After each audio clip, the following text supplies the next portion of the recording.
Greetings from Snake Mountain Boat Works on Friday, February 16, 2024.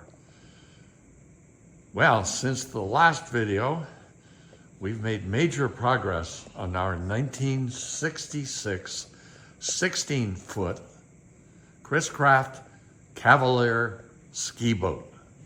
At this point, the port side has been completely stripped, and we're in the process of refastening it as we did some checks, as we always do, and the original fasteners have not only turned green and failed and deteriorated measurably, most of them just spun. They weren't even holding on to anything anymore.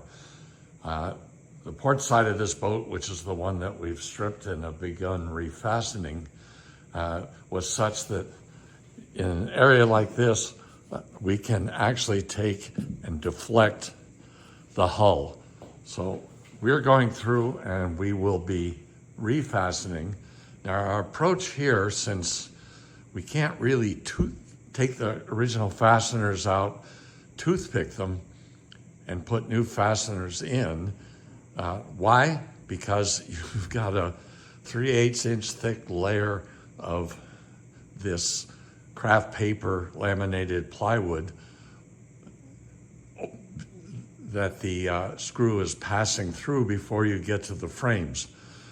And you want those toothpicks cut off right fair to the frame, not filling the countersink hole.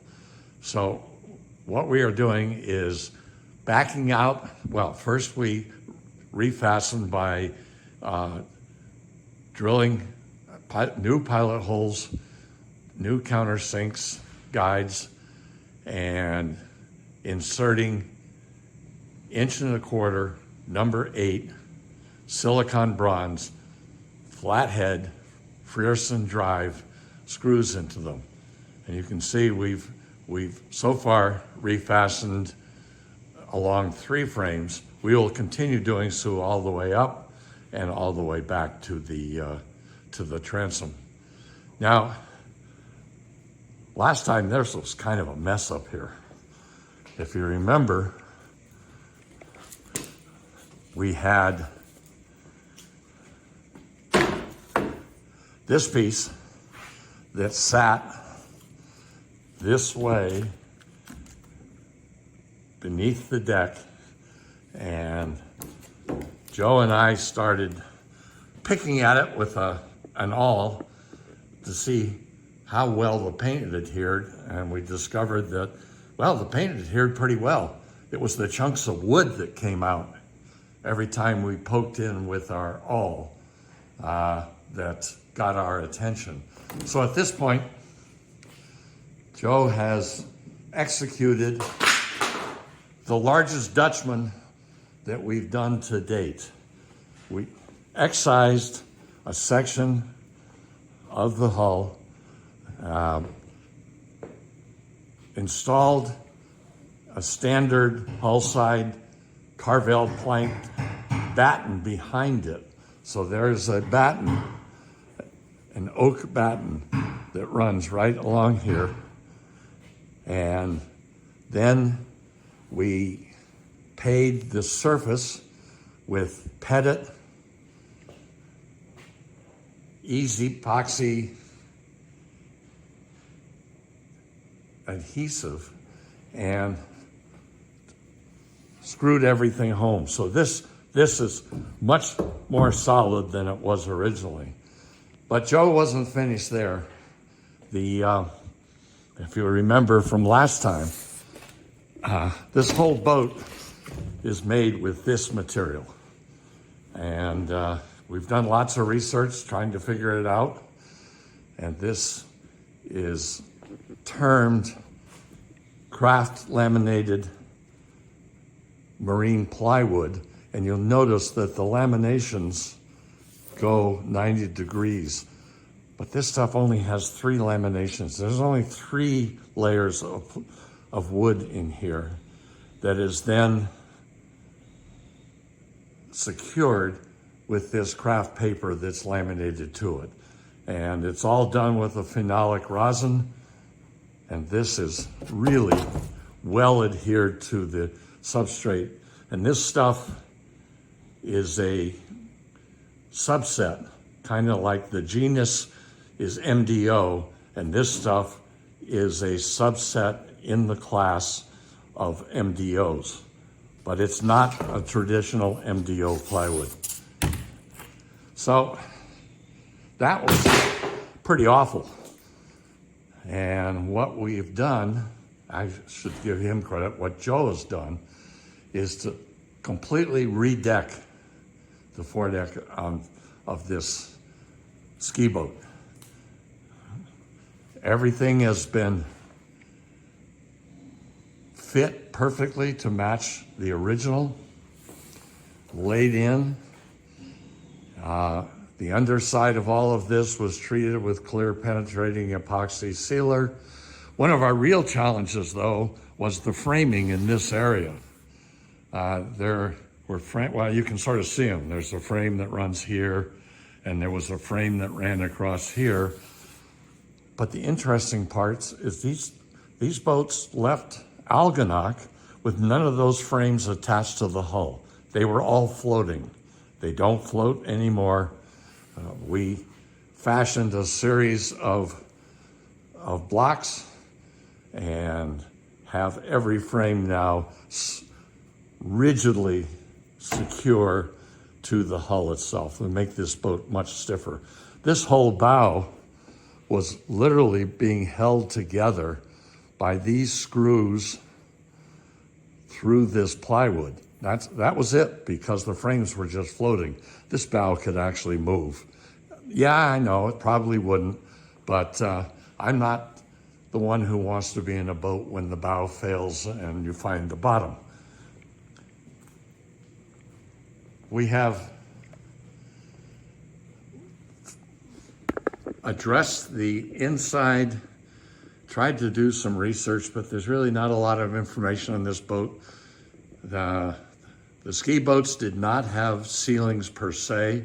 In other words, horizontal planks running up the interior of the hull sides. So our approach will be to, and we've seen several catalogs that had this treatment, those cavities in there and behind that wonderful blue shag rug will be sanded smooth, and we will paint them white to match the rest of the boat. The gas tank is now out. Her owner was here yesterday and we were talking about this, and he said, I was told that they emptied the tank, but they couldn't get it to run beforehand. Well, there was a reason for that. There was nothing in the tank other than muck and mire about an inch deep in the bottom. So when we ran this engine, as we always do, we used a satellite tank and fuel line, because we never know what's lurking in there. Well, unfortunately, this tank is lost. This tank is gone. It's full of muck. We could never clean it out. But happily, Woody's Restoration in Kentucky has a subsidiary that reproduces original tanks exactly matching the original. So later today, I'll be taking some measurements and photographs of this tank, and we'll send it off down there. And it'll come back shiny and clean inside and ready to keep this boat running. At the same time as we were stripping paint off, we discovered that these panels on the aft deck were equally deteriorated. And then here you can see on the transom, we have just about finished the process of refastening. We have a little bit more to do. There are some fasteners in here and in here that we will replace with new ones. Remember, the corners were pretty well shot. both aft corners. So Joe has executed 2 Dutchman repairs. And of course, this will all be hidden once we put the finish on the boat. So we'll keep working and keep reporting, keep you in the loop. But our ski boat is beginning to look like she might actually float sometime.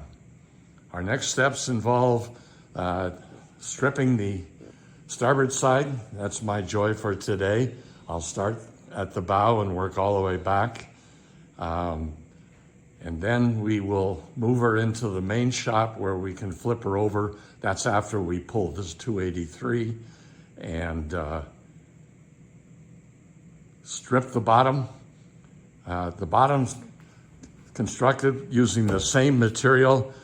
We've crawled under there, but you really can't see in the dark lying on your back. So we'll strip the bottom and inspect it, but it looks like the bottom panels are sound and will not need replacing. So that's our update on Friday, February 16, 2024, on our 1966 16-foot Chris Craft Cavalier Ski Boat. Thank you so much. Bye-bye for now from Snake Mountain Boat Works.